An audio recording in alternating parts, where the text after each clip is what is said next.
setelah hayat semua batin-batin Allah pada diri kita, baru kita tahu bagaimana mendirikan semua kodrat ini sampai pada hakikat batin. Sehingga di luarnya itu ada dohirnya. Nah itu maksudnya. Di luar itu ada dohirnya. Jadi kalau kita belum mendirikan sifat-sifat batin bagi Allah yang mutlak, yang ada di luar diri, ini tidak akan bisa kasrofil wadah. Jadi harus didirikan dulu sifat-sifat batin itu semua, kodrat-kodrat batin Allah, untuk melihat dia zahirnya. Jadi kalau umpamanya kita melihat yang zahir itu ada batinnya sama kita. Oh gitu. Nah, kalau ingin melihat batinnya di luar, ada zahirnya sama kita. Nah, ini zahir batin, zahir wal batinu. Jadi kalau kasrafil wadah itu sama contohnya seperti alif. Yeah. Alif itu mengeluarkan huruf 28 huruf. Yang keluar dari kiri dia, kayak dari kanan dia. Nah akhirnya kita menulis ke kiri. Nah yang kita tulis huruf-huruf banyak ini kan dari alif semua.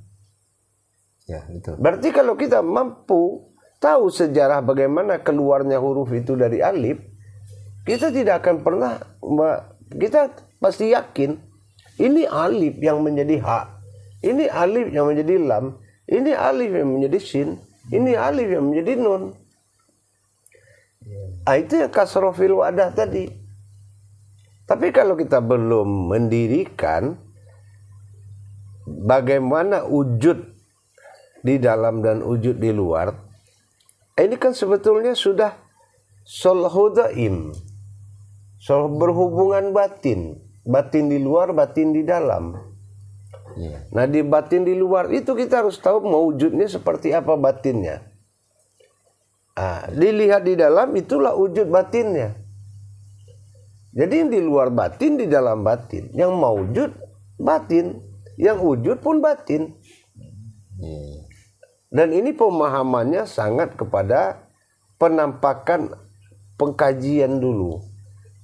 Nah gitu, harus dikaji ke dalamnya dulu. Kasrofil wadahnya.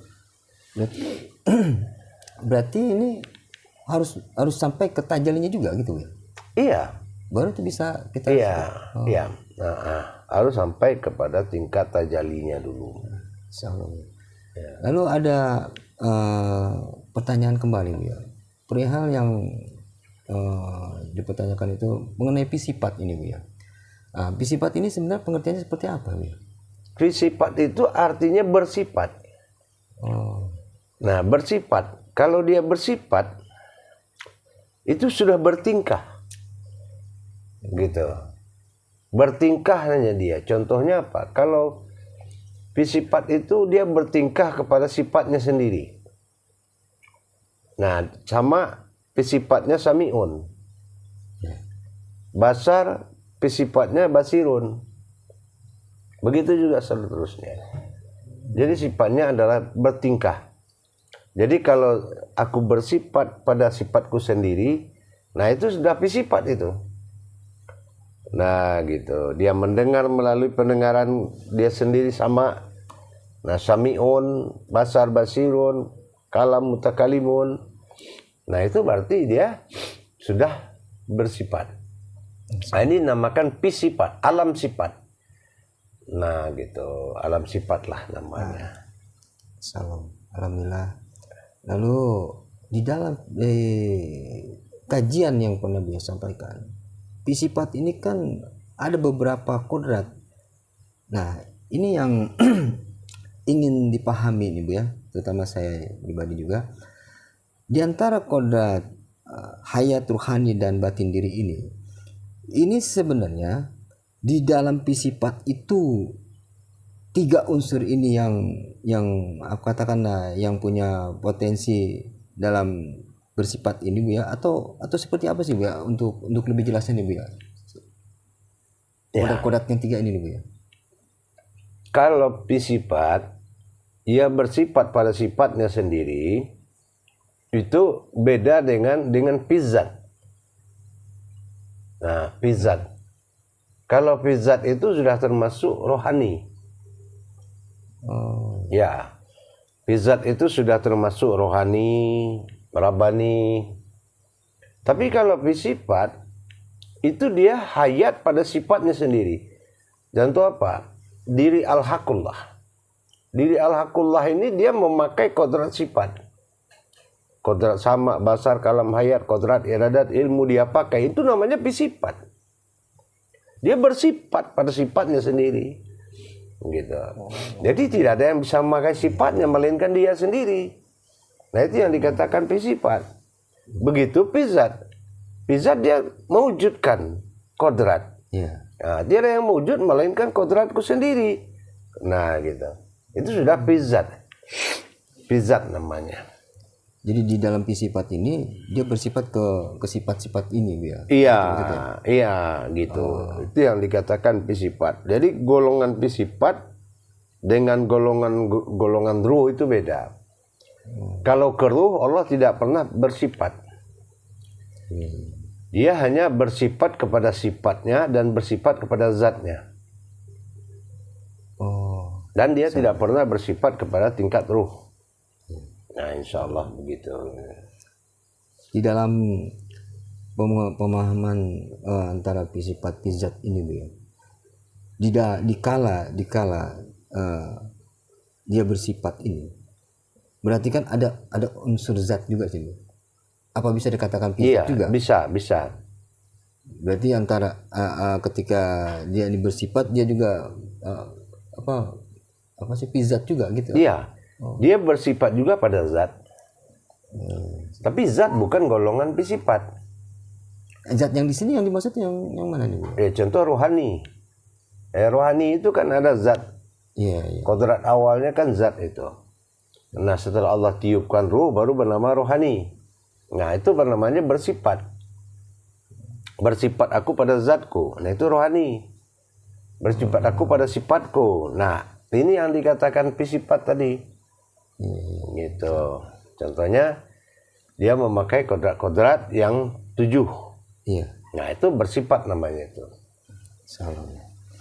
Di dalam kajian yang pernah Buya sampaikan ada Buya sampaikan perihal sholahud daim dengan disifat kembali tadi, Buya. Nah, ini korelasi atau kaitannya seperti apa, Bu? Apakah ketika dia bersifat itu sudah merupakan yang dikatakan sholahud daim atau bagaimana, Bu? Sholahud daim itu kan kalau dilarikan kepada kasroh fil wadah fil kasroh, itu salah satu sholahud daim. Ke situ. Nah, ada juga tingkat sholahud daim ini ibadah.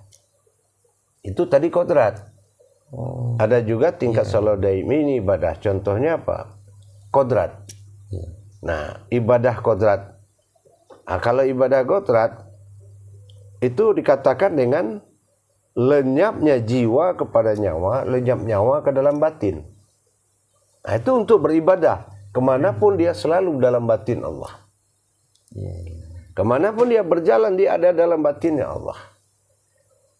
Nah, jadi sholahud daim ini kita lihat dulu makomnya. Nah, ada juga pada makom hakikat sholahud daim itu setelah semuanya menyembah Allah.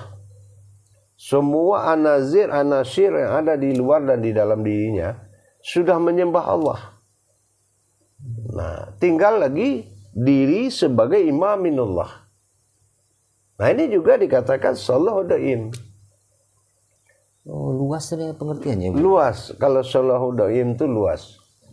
Jadi yang penting ikatannya itu sudah ikatan batin yang paling kuat dengan Allah. Sholahud daim itu. Dia ikatan punya batin dengan Allah, hubungan batin tetap. Ya seperti kasroh fil wadah itu. Kasroh fil wadah itu kan kemana kita mau keluar rumah, kita nggak lihat lagi. Di dalam rumah lihat keluarga. Contohnya apa? Sholahud daimnya wajah. Iya. Mukhalifatuhu lil hawadis. Dengan nama Allah yang menciptakan perbedaan, yaitu seperti wajah tu wajihiyah.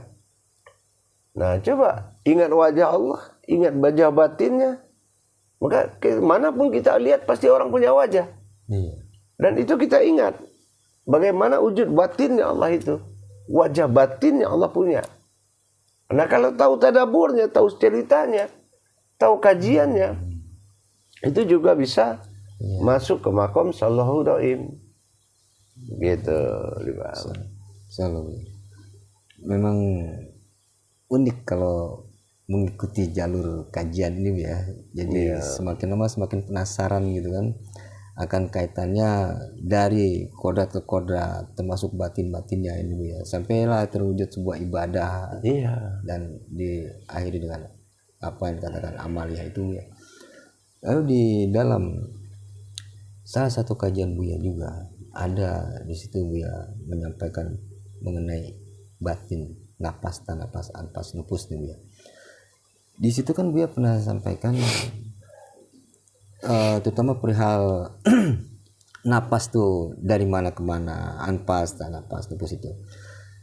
Yang jadi pertanyaan ini, apakah di dalam yang dikatakan tadi itu batin yang di dalam batin ini Bu ya, yang keluar masuk dari telinga, hidung, mulut itu Bu ya, atau memang itu sebuah batin? Mohon petunjuknya Bu ya. Batinul batin. Batin yang bekerja dalam batin. Kalau yang 4 tuh batinul batin dia. Ya, semacam batin nupus.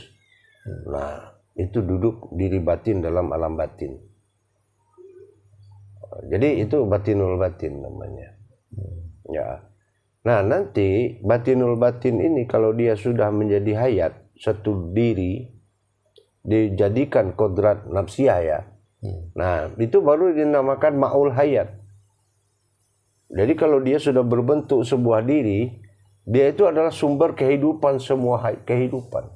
Sumber hidup dari semua kehidupan. Nah, ini di ma'ul hayat. Sumber hidupnya yang zahir, yang batin, yang ruh, semua. Oh, jadi itu yang dikatakan maul hayat itu. Itu yang dikatakan maul hayat itu, sumber hidup atau penguasa kehidupan, penguasa yang hidup. Yang hidup dan kehidupan dia kuasai dengan sifat robnya. Nah, itu dinamakan maul hayat. Itulah tujuan akhir, tujuan utamanya adalah berkuasanya diri Allah. Ya. Berkuasanya kekuatan Allah pada ciptaannya, itu namanya maul hayat. Melebihi daripada semua makhluk.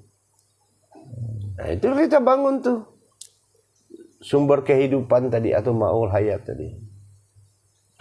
Atau secara amaliyah dinamakan kekhalifahan ya. Khalifahannya Allah di muka bumi. Tapi pada kodrat ilmu sebetulnya sudah maul hayat. Sudah bisa mengatur semua yang hidup dan kehidupan gitu. Ini kalau sudah bertajali. Batinnya 4 menjadi satu kodrat nafsiyah. Itu insyaallah ya. Jadi bisa dipahami artinya begini menurut sepintas pemahaman saya, batin-batin ini akan menjadi sebuah diri batin ya, seperti itu kira-kira. Iya betul. Dan inilah jadi sumber kehidupan. Iya. Maul hayat itu. Iya, itulah maul hayat. Karena Rasulullah kan yang memohon kepada Allah. Iya. Ya Allah, jadikanlah diri-diri batinmu itu menjadi satu diri, yaitu menjadi batinnya diri, agar kami mudah mencapaimu ya Allah. Akhirnya Allah kabulkan dengan alafanya, dia kumpulkan semuanya, dia jadikan satu diri bernama nafsiyah. Nah gitu, diriku yang nyata, nafsiyah, diriku yang bersekutu. Ya, gitu. Alhamdulillah jadi lebih memahami Bu. Karena kalau dalam ini entah sedang lagi bagaimana pikiran Bu. Tapi rupanya dengan adanya mujakarah seperti ini jadi jelas Bu ya. Iya, insyaallah. Seperti itu kiranya Bu ya. Kalau tidak dikenalkan diri ini, maka kita tidak tahu diri ini apa sebenarnya. Iya. Dari mana aja nih. Iya. Alhamdulillah Bu ya. Lalu ada yang menitipkan pertanyaan nih Bu ya. Perihal tentang ya katakan ada disampaikan begini Bu ya. Sebenarnya mungkin sih sudah Buya sampaikan. Tapi yang dia pertanyakan dulu. Hakikat pisipat itu apa gitu ya. Dia ada yang menanyakan seperti itu. Tolong sampaikan katanya. Iya. Hakikat sifat itu pertama adalah zat. Ya. Yang kedua adalah sir. Hakikat sifat itu. Nah, yang ketiga batin. Nah, itu tidak ada asal usulnya di atas bumi ini. Itu yang dinamakan hakikat sifat. Batin, rohani itu juga sifat. Zat Allah, nur, itu namanya sifat. Jadi kalau ada kehidupan Allah adalah kehidupan sifat, kehidupan sifat. Jadi kalau kita membangun di sifat Allah berarti kehidupan Allah. Diri kita adalah kehidupan Allah. Tapi kalau kita belum bangun kehidupan Allah, belum sifat, itu belum dikatakan kodrat umat atau kodrat Allah. Gitu. Dia keseimbangannya ruh. Jadi ruh itu bukan sifat. Jadi golongannya napas kalau sifat tuh. Golongannya napas. Jadi dia ini membedakan kodrat itu ya. Iya, itu yang membedakan kodrat.